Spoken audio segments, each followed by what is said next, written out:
WNST, Towson, Baltimore, and Baltimore Positive. We're going to have some new liners around here celebrating our 25th anniversary. We're also going to be at Pappas this week in Glen Burnie. I have never been to the Pappas in Glen Burnie. Dennis Colazzo says it's his local Pappas. We're going to have some crab cakes. We're going to have a conversation with Anne Arundel County Executive Stuart Pittman. Also, I think going to be joined by longtime WNST executive producer Ray Bachman. So, I get anywhere near Pasadena, I got to find Bachman. It's all brought to you by our friends at the Maryland Lottery. We're going to be giving away the 50th anniversary scratch-offs on our 25th anniversary. They're also doing some big doings out at the State Fair this week. Got Home Run Riches. We got the Ravens scratch-offs coming. And our friends at Window Nation, 866-90Nation, taking another 10% off here for Labor Day this week.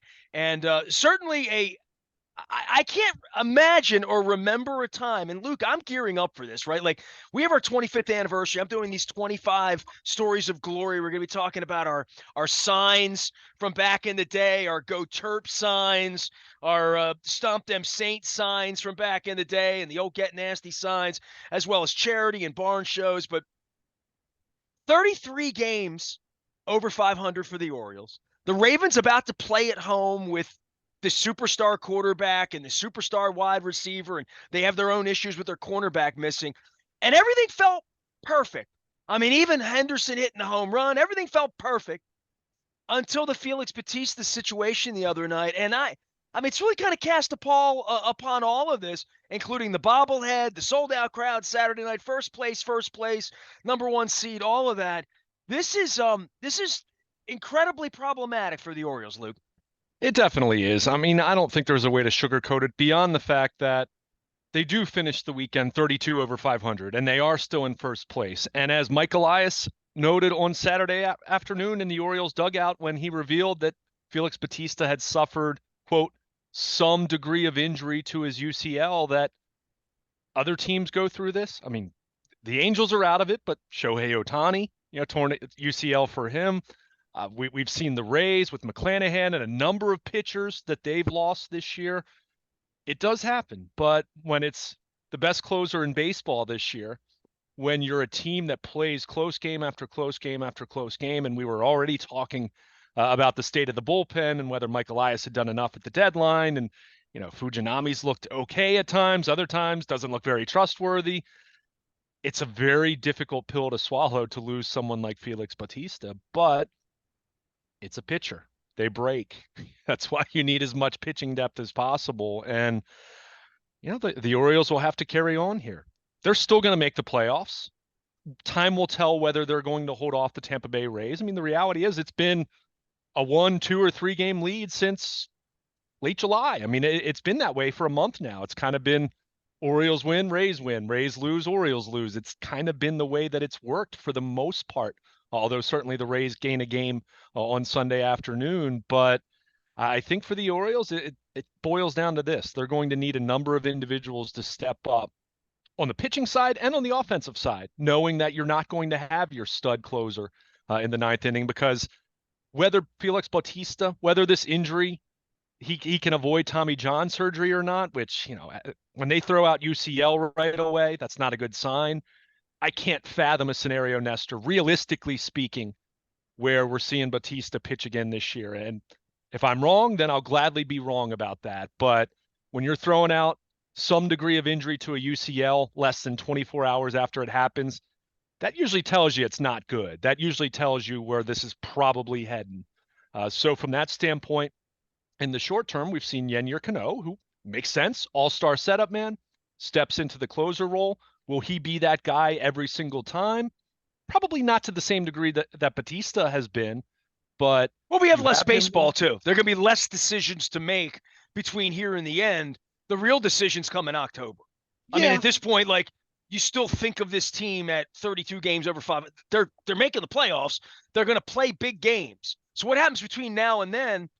They might blow a game or 2 or 3, and it might wind up being a game or 2 or 3 that cost them a game at the end where they become a wild card. But either way, this is about innings in October for me. I mean, I hate to be flippant about it because the Yankees and Red Sox aren't coming to catch us, So I really do feel like they've built themselves. You talked about building that pad Mhm. back in April when the schedule stunk, back in May when the schedule was good. And we're like, well, maybe they're good. And then it's July and August, and there's this pad goes from 20 games over 500 to 25 games over 500 to 33 games over 500.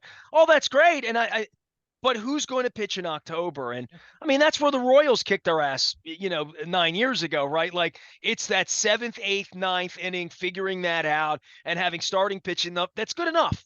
That's good enough. I mean, Flaherty was good enough. Most of these guys, most days, they're good enough. Like Wei and Chen and Miguel Gonzalez, that they're good enough. There's nobody in there that's setting the world on fire, but they're getting you through 5 or 6 innings and they're giving you a chance to win. And certainly this team has enough offense to do that. The question for me is, how are you going to get through the backside of the lineup late into the night against quality hitters in big lineups, in bright lights, in October? Who's going to be there? Who's going to take those innings? And maybe you say Means. Maybe you say TLO. Maybe these guys are healthy and coming into their own 6 or 7 weeks from now. Because to your point, Felix Bautista's not home anymore. And like, to me, that's not an issue in September. That's an issue in October. Yeah, I mean, the issue in September is going to be figuring out what that bullpen is going to look like without Felix Bautista, making the assumption that he's not going to be back. And again, I can't fathom a scenario where, I mean, I guess I shouldn't say that, but it's extremely unlikely that we're going to see him again this year, based on the fact that right away they say he's got some injury to his UCL. Now, does he avoid Tommy John surgery or not? Time will tell on that. I mean, we might find out That in doesn't 2 mean days. he's out there throwing a buck 01 on, a right. Columbus Day. And that's the big thing. I mean, even if he tries to come back, because they're at a point in the schedule, Nestor, if he has to get Tommy John surgery, he's out all of next year anyway. So, and even though a lot of people view Tommy John surgery in this day and age so much differently than they did 25 years ago or 30 years ago, and yes, the return rate is very good, but it's not 100%.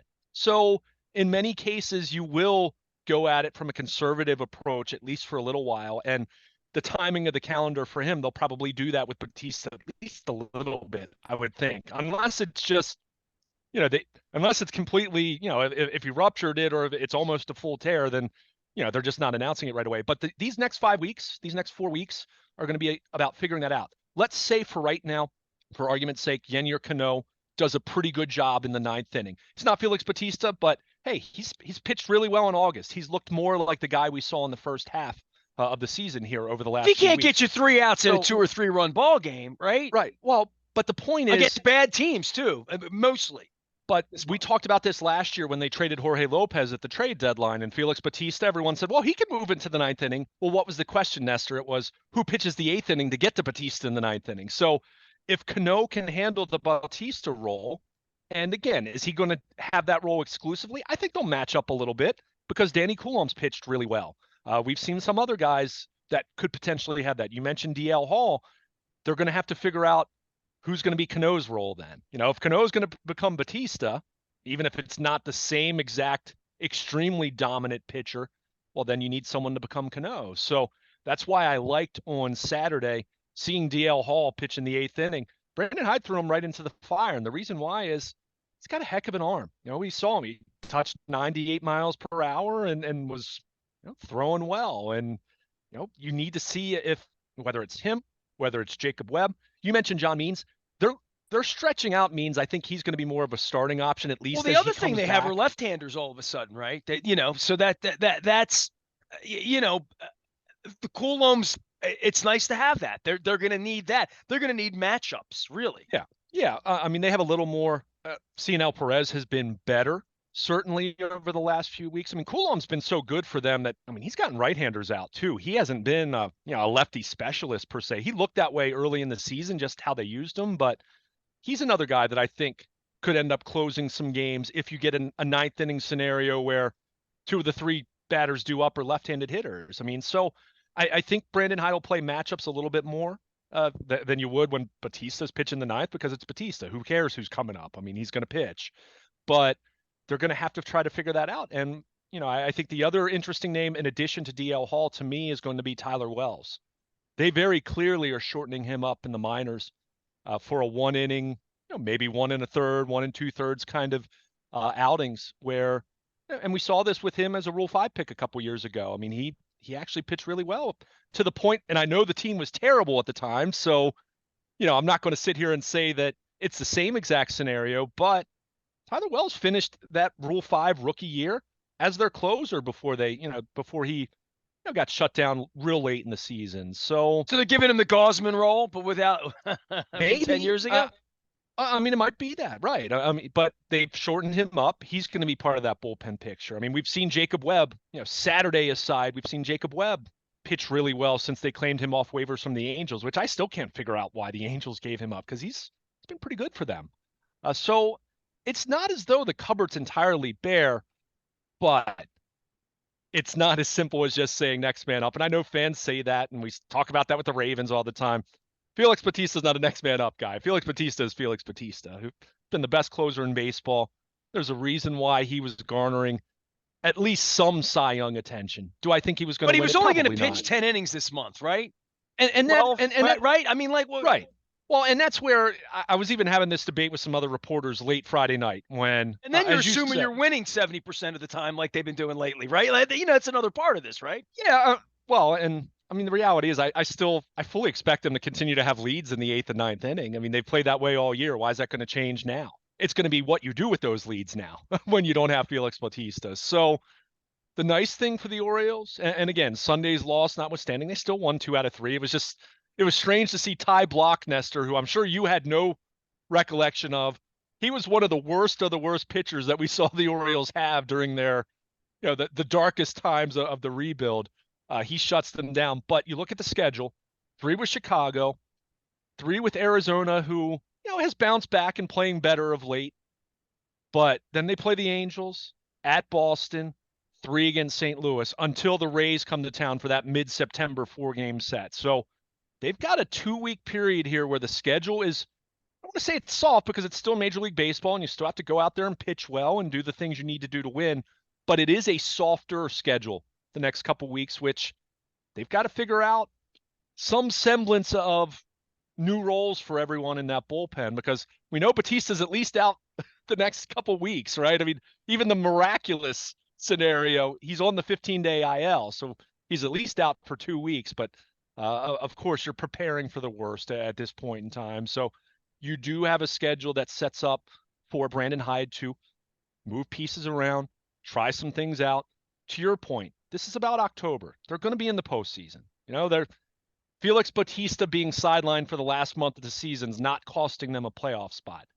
It might cost them the division, might cost them the number 1 seed, but they'll be in the playoffs. So everything about this month, yes, it's about continuing to win games because you want to win the division, but you're trying to find things out. And you want to find out if DL Hall can handle high leverage. You want to find out if Tyler Wells can handle high leverage. You want to find out if Cano can truly handle the Bautista role. Because if he can't, then they have bigger problems. Dude, if they blow a 3-game lead because their 9th inning closer blows 5 saves in the month of September, then they're not going to win the World Series. You know what I mean? Like, sure. there's a point, especially if you're doing that against the Rockies, right? Or, whatever it is, to your point, these series and the Tampa thing's going to be big and the Houston thing's going to be maybe even bigger, but by the time we get there, if they back up a little bit. I mean, I don't know.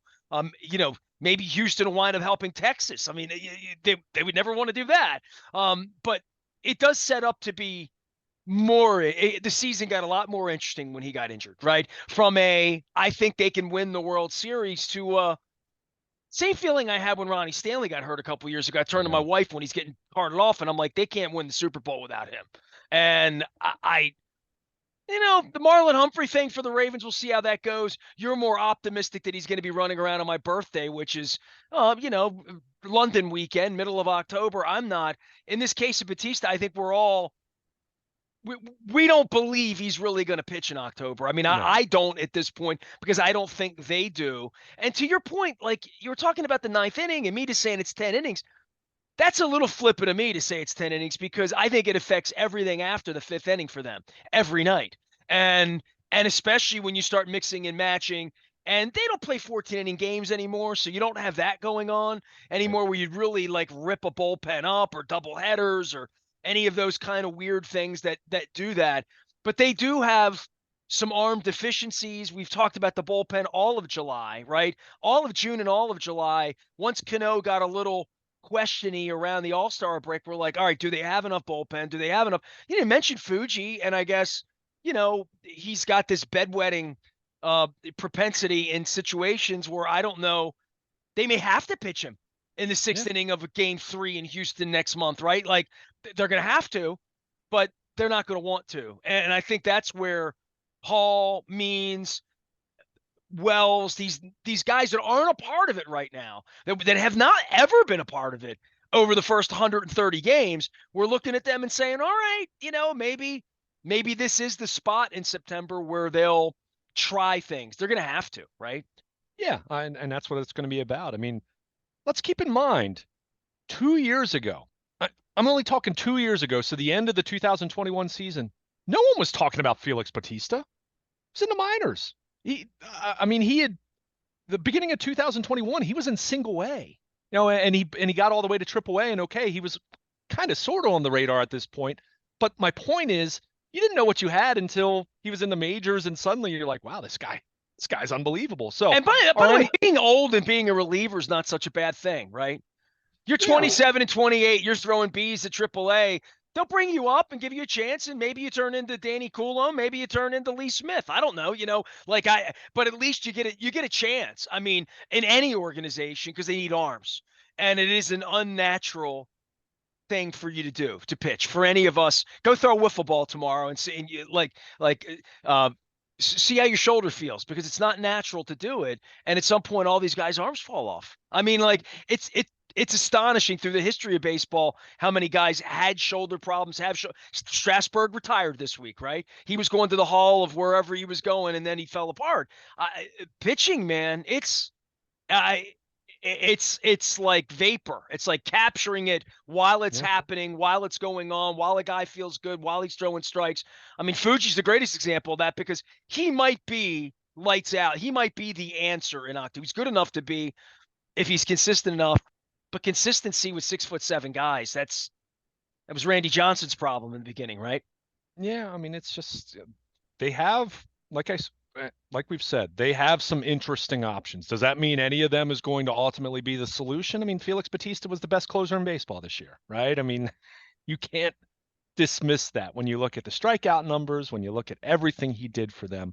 ERA, yeah, he blew 6 saves, but look how many saves and look how many games he also had the wins in relief. How many times he pitched in extra innings and winning on the road and all of that. You can't just replace that. So this next month, yes, is still about winning games. It's not as though Brandon Hyde's going to, he's not going to throw Austin Voth out there in the 9th inning per se, but they're going to be trying some different things here. And we saw that with Hall on Saturday night. He's in the 8th inning. DL Hall's got a great arm. He's another guy that, you tell me right now, 3-4 weeks from now, that DL Hall's closing some games for them, I'd say, okay, I'd buy it, because he's got that kind of arm. I'm not saying that's the most likely outcome. Fujinami, Cano, we've talked about, Danny Coulomb. Tyler Wells. I mean, they have interesting options, at least. When I say interesting, that means potential to be good, potential to be an answer, but none of them are Felix Bautista. And that's why, as I said at the beginning of our conversation, this is going to be a collective effort, not just in the bullpen, but you need your starters to be more consistent than they've been. And you're right, for the most part, they've been pretty solid. I mean, they had, until Flaherty didn't get through 6 on Sunday, they had a stretch where their starters were getting through 6. They were getting quality starts. We've seen Kyle Bradish look very much like an ace, for most of this season, really from May on. I mean, he's been that good. We've seen Grayson Rodriguez look very good since he was recalled after the All-Star break. Dean Kramer is the guy that, kind of gets forgotten out of the young guys, because he struggled so mightily 2 years ago. But, for the most part, he's given them some starts, in some tough spots where he's pitched really well and come through for them. So, you have those 3. It was nice to see Gibson bounce back this last start, because he had struggled over the last month. We'll see about Flaherty. Cole Irvin has quietly pitched pretty well for them since moving into, the 6-man rotation. Better than Flaherty for the most part. He has right? been. Yeah. He has been. Right. So, and you have John Means, who is at this point looking like he's finishing up his rehab assignment. He's up to about 70 or 75 pitches per outing. So he's going to be an option for them. I don't think we'll see Means you're not going to see John Means pitch in the 8th inning. It's going to be a matter of, does he start? Do they maybe use him with another starter in a piggyback scenario? And under that scenario, I would assume Means replaces someone like Austin Voth in the bullpen.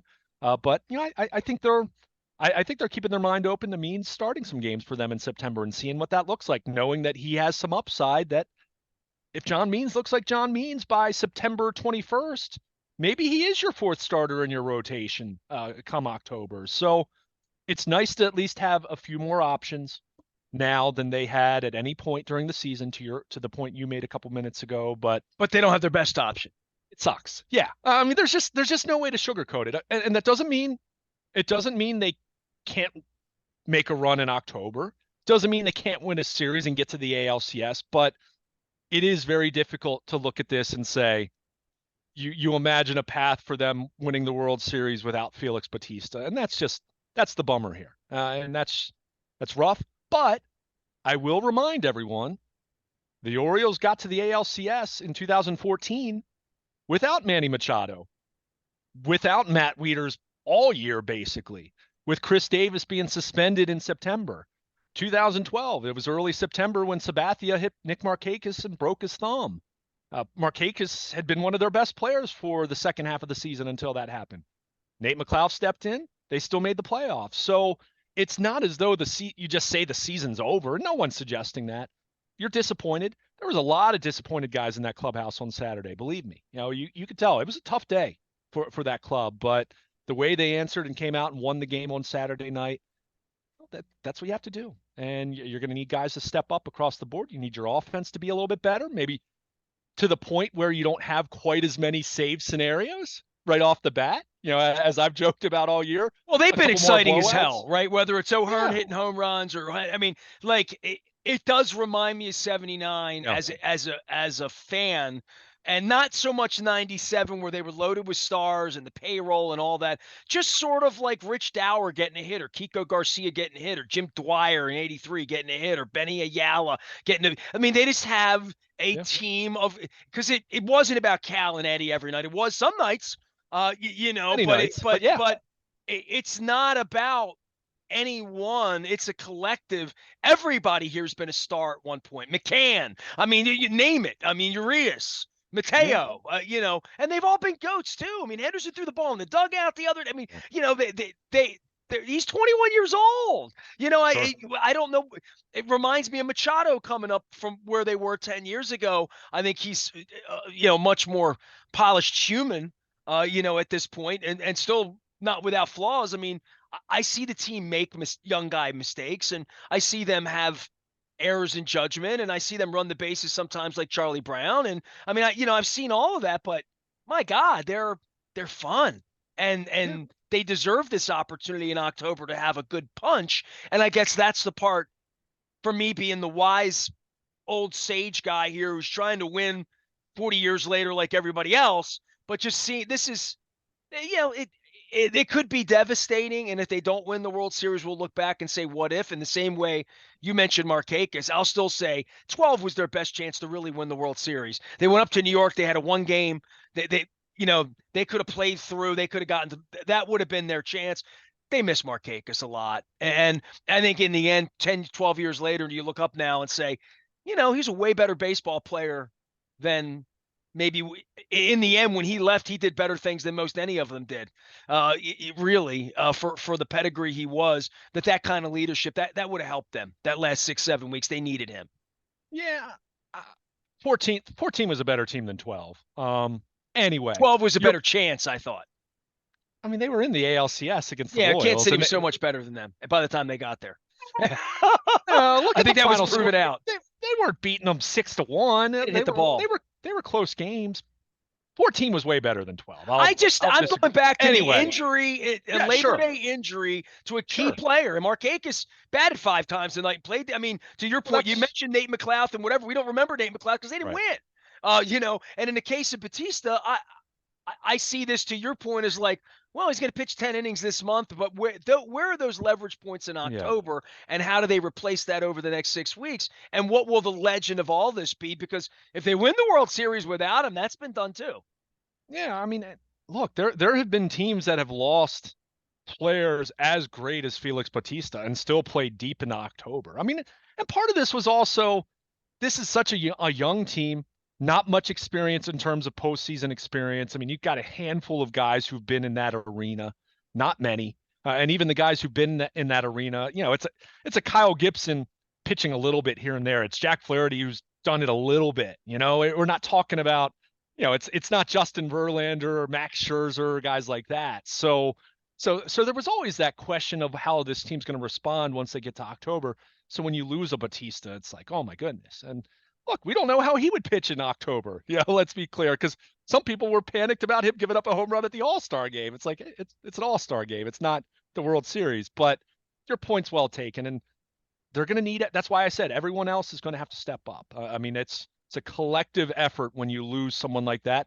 And I will go back to 14 and say, team won 96 games with Manny Machado playing only half the season. Matt Wieters was done for the year in May. Chris Davis wasn't great anyway, and then got suspended in September. Who Steve Pearce was one of the best players on that team, and they had a bullpen that stepped up to the point where you had an Andrew Miller and you had Darren O'Day and you had Brad Brock, and obviously Zach Britton didn't even begin the season as their closer that year, and we saw what he became. So you never really do know, and that's why you want to see what DL Hall does. You want to see what some of these other Tyler Wells does in some high leverage situations.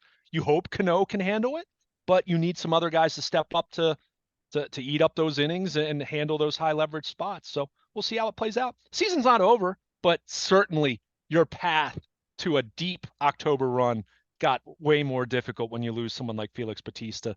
To suggest otherwise would be a slap in the face to what he did all year for them. Yeah, I've been looking at this 1969 Luis Aparicio throwback. White Sox powder blue crazy thing they wore. I'm going to wait for the White Sox to get through, make sure they don't get in our way here this week. Orioles going on the road, playing late night this weekend. Luke has a little downtime from Owings Mills this week. We're going to have a little downtime around here, but I'm going to be at Pappas on Tuesday with Anne Arundel County Executive Stuart Pittman. We're going to be giving away Maryland Lottery scratch-offs, the 50th anniversary. It is our 25th anniversary. I am rolling out our 25 Stories of Glory, number 25, to launch.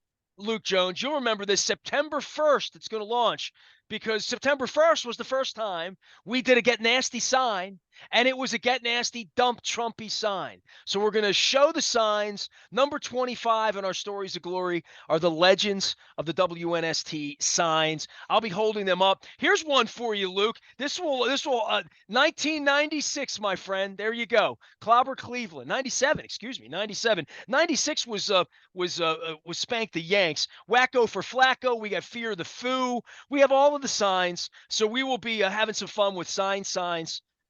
And more signs. Feels like a Tesla song. He is Luke. You can find him at Baltimore Luke. You can find me, Ness, at BaltimorePositive.com. No football this week. We're kind of hanging out. We're going to have some Kutcher on the WNST Tech Service. You'll get that first, courtesy of our friends at Coons Baltimore Ford. And, of course, our friends at Window Nation bringing out the Maryland Crab Cake Tour. We're at Fadley's on September 15th. That is our next Crab Cake Tour stop. We're going to slow things down here a little bit as we get into Labor Day. I'm Nestor. We're WNST AM 1570. Towson, Baltimore. We never stop talking Baltimore. Positive.